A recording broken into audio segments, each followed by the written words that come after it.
너 오늘 병원은 갔다 왔냐? 왜 어떻게 됐는지 얘기가 없어? 아까 낮에 갔다가 좀 전에 집에 돌아왔어요. 제 몸에는 아무 이상 없다고 하니까 걱정 마세요. 아니, 누가 네 몸 걱정해서 물어본대? 뱃속에 있는 둘째는 잘 있어? 네, 아기도 자리 잡고 잘 크고 있대요. 이제는 안정됐다고 하는 것 같아요. 그래서 이번에는 아들이래? 너 이번에도 딸이면 진짜 가만 안 둬. 아직 너무 작아서 그런 건 몰라요. 적어도 다음 달은 돼야 알 수 있을 것 같아요. 괜히 딸인 것 같으니까 나한테 거짓말 하는 거 아냐?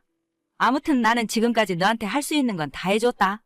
아들 낳는 약 지어줘. 용환부당한테 아들 부적도 써줘. 이 늙은 노인네가 성취도 않은 무릎으로 108배도 10번이나 했지 않니? 너 이번에도 아들 못 낳으면 순전히 너 책임인 거야. 딸이면 뭐 어때요? 요즘엔 건강하게 태어나기만 하면 그만이지. 무조건 대를 이어야 하는 시대도 아닌데 너무 아들만 고집하실 필요 없으세요. 너 무슨 귀신 신하라 까먹는 소리를 하고 자빠졌냐? 둘째도 손녀 낳는 꼴 보자고 이러고 있는 거 같냐? 내가 너 우리 집에서 못 쫓아낼 것 같니? 다른 것도 아니고 아들 하나만 낳아달라고 했는데 그게 어려워? 어머님 그만 좀 하세요. 스트레스 받아서 애한테 안 좋을 것 같아요. 제가 다음에 다시 연락드릴게요. 아이고, 누가 보면 3대 독자라도 낳아준 줄 알겠네. 남들 다 갖는 애 하나 가지고 이새는. 아무튼 내가 보내준 장어집은 남김없이 다 먹어야 된다. 몸속에 양기가 충만해야 아들이 들어서는 거야. 알겠어요, 어머님. 남편은 위로 누나만 둘 있는 집에 막둥이 아들입니다. 손이 귀한 집안의 장손으로 시어머님이 39 나이에 남편을 낳았다고 하더라고요. 그래서 그런지 제가 결혼하고 이 집에 들어왔을 때부터 아들 낳으라는 이야기를 귀에 피가 나게 들어왔습니다.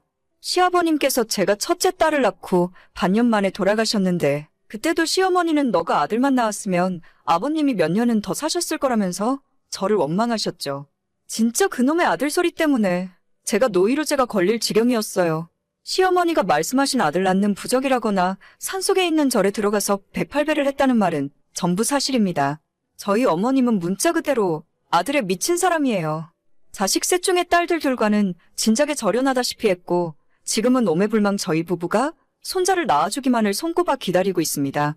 시댁 집안 형편이 옛날부터 어려웠기 때문에 큰 신우와 둘째 신우가 대학도 못 가고 돈을 벌어서 시부모님 생활비를 드렸다고 해요.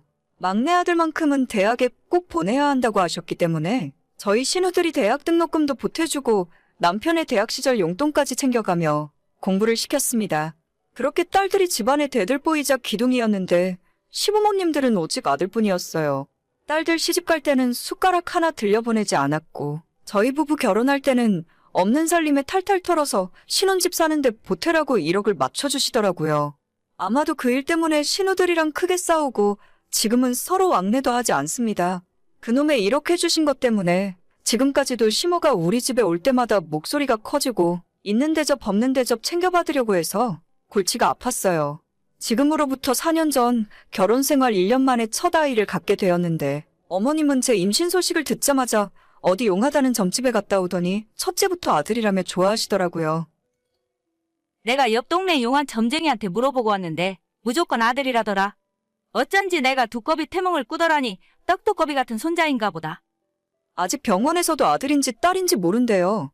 너무 기대하셨다가 나중에 실망하시면 어쩌시려고. 얘는 무슨 초치는 소리를 하고 있어. 요즘 애 하나 키우는데 돈이 얼마나 드는데. 무조건 첫째는 아들이어야지. 옛날처럼 아들 낳을 때까지 줄줄이 낳다가는 집안 폭삭 말아먹는다. 저는 딸도 괜찮은데. 부정 타니까 그런 말은 입에 올리지도 말아라. 무조건 아들이야. 아들만 생각해. 결국 몇 달 뒤 검사에서 뱃속의 첫째는 딸이었고 엄청나게 실망한 시부모님들은 제가 출산일에 애를 낳을 때도 병원으로 찾아오지도 않았습니다. 아이 낳고 산후조리원 2주 들어갔다가 집에 돌아왔을 때도 저희 친정부모님만 오셔서 아이를 봐주셨고 시모는 한 달도 넘어서 겨우 와서 손녀딸을 보시고는 한 번 안아보지도 않고 그냥 돌아가시더라고요. 제가 아이를 안고 있는 모습을 한참 바라보기만 하다가 겨우 한마디 하신다는 말이 둘째는 무조건 아들 낳아야 한다는 소리뿐이었죠. 저는 정말 아들이건 딸이건 아무런 상관이 없었어요. 아니 솔직히 말해서 저한테는 아들보다 딸이 더 예쁘고 좋더라고요.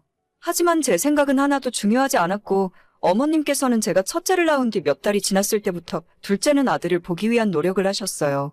전국 팔도에 용하다는 한의원에 가서 정체 모를 한약도 많이 지어서 가져오셨고 무당한테는 아들 낳는 부적도 써서 제 속옷에 넣고 다니라 하시더군요. 아직 첫째 낳고 몸도 다 풀리지 않았는데 하루가 멀다 하고 둘째 소식은 언제냐고 물어보셨어요.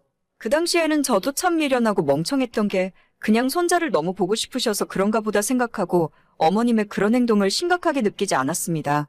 하지만 둘째마저 딸이라는 소식을 전해드리고 나서부터 그 뒤로 어머님은 제게 연락 한번 하신 적이 없습니다. 마치 저를 집안에 없는 사람이라고 생각하시는 것처럼 투명인간 취급을 하시더라고요. 욕이라도 먹으면 차라리 속이 시원했을 텐데 뻔히 눈앞에 있는 사람을 무시하면서 사람 취급을 해주지 않으셨죠. 하지만 당시에 저는 그런 일을 당하면서도 한마디 변명도 못할 정도로 기가 죽어 있었습니다. 몇 년 동안 아들 낳으란 소리를 들으며 시모한테 세뇌를 당하다시피 했더니 제가 진짜 시댁에 큰 죄를 지은 사람처럼 느껴졌어요. 그렇게 첫째 딸, 둘째 딸을 키우며 집안에서 죄인으로 살던 어느 날 처음 보는 번호로부터 연락을 받게 되었습니다. 고자남 씨 와이프 되시나요? 네, 맞는데 누구시죠? 저 고자남 과장님, 회사 부하 직원이에요. 일단 이거 한번 봐주셔야 할 것 같은데. 이게 대체 뭐죠? 지난 부산 출장에 고 과장님이랑 같이 갔었는데 그때 저녁에 술을 마시고 사고가 있었어요. 그래서 지금 저보고 어쩌라는 거죠? 저 솔직히 말해서 과장님 사랑하고 있어요. 과장님한테 얘기를 듣자 하니 사모님이랑 거의 이혼하기 직전이라고 하던데 그냥 시간 질질 끌지 말고 빨리 나가시는 게 어때요? 너 그게 무슨 헛소리야? 누가 그딴 소리를 해? 내 남편이 그랬니? 그건 저 말고 과장님한테 직접 물어보세요. 아무튼 빨리 결정하셔야 할 것 같아요. 저도 배불러 오기 전에 결혼식 올리고 싶거든요. 내가 너 가만둘 줄 알아? 그런 이야기는 저 말고 남편분이랑 알아서 하세요. 그쪽에서 다 알아서 하신다고 했으니까요. 그 여자가 저보다 나이가 어리고 아이를 갖고 있다는 이유만으로 시모와 남편은 저보고 이혼해달라 하더라고요. 지금 살고 있는 저희 집을 위자료로 줄 테니까 남편과 상간녀를 고소하지도 말고 조용히 서류에 도장 찍어 달랍니다. 변호사를 찾아가서 물어봐도 이 상황에서 저와 아이들에게 가장 유리한 방법은 집을 받아내는 것 말곤 없더라고요.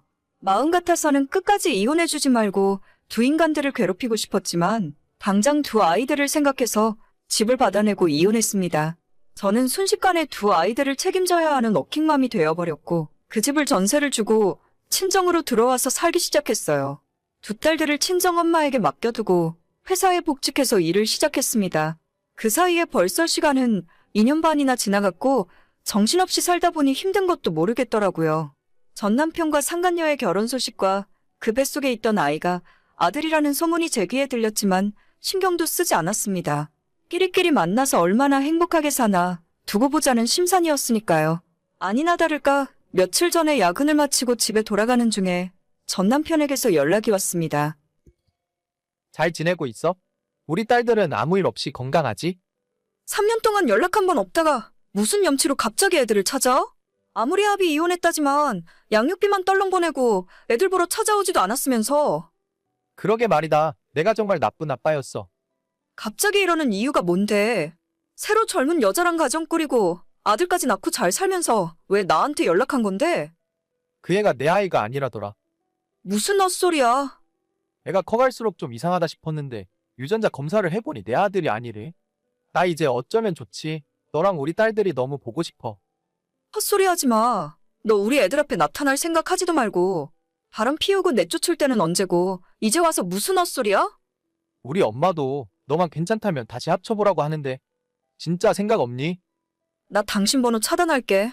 앞으로 연락하지 말고 양육비나 제때 보내. 여보, 우리 좋았잖아. 예전 시어머니도 후회하고 있다면서 손녀딸 한번 안아보는 것이 소원이라고 하더라고요. 눈물로 세월을 보내고 있다길래 아주 잘 됐다고 했습니다. 다 자업자득이고 잘 됐다고 앞으로도 계속 눈물 흘리며 후회하며 사시면 될 것 같다고 했더니 저보고 왜 그렇게 변했냐고 독하답니다. 독하긴 독해졌죠. 이혼녀 여자 혼자 몸으로 두 딸을 키우다 보니 저절로 독해졌습니다. 아이 한번 보고 싶다는 전 남편의 말을 거절하고 번호를 바로 차단해버렸어요. 애들이 커가면서 아빠를 찾을 거라는데 지금까지 한 번도 아빠 그립단 소리라는 걸 들어본 적이 없네요. 전 남편이 찾아오지 못하는 먼 동네로 이사라도 가고 싶은 심정입니다. 후회에 눈물을 흘리며 살고 있을 못돼 처먹은 인간들에게 동정하는 마음도 들지 않네요.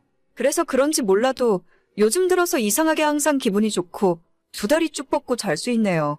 이 정도로는 부족하고 그 두 모자가 지금보다 더 비참한 꼴이 되었으면 좋겠어요. 오늘의 사연은 여기까지입니다. 구독과 좋아요, 알림 설정 부탁드립니다. 다들 행복하시고 좋은 하루 되세요.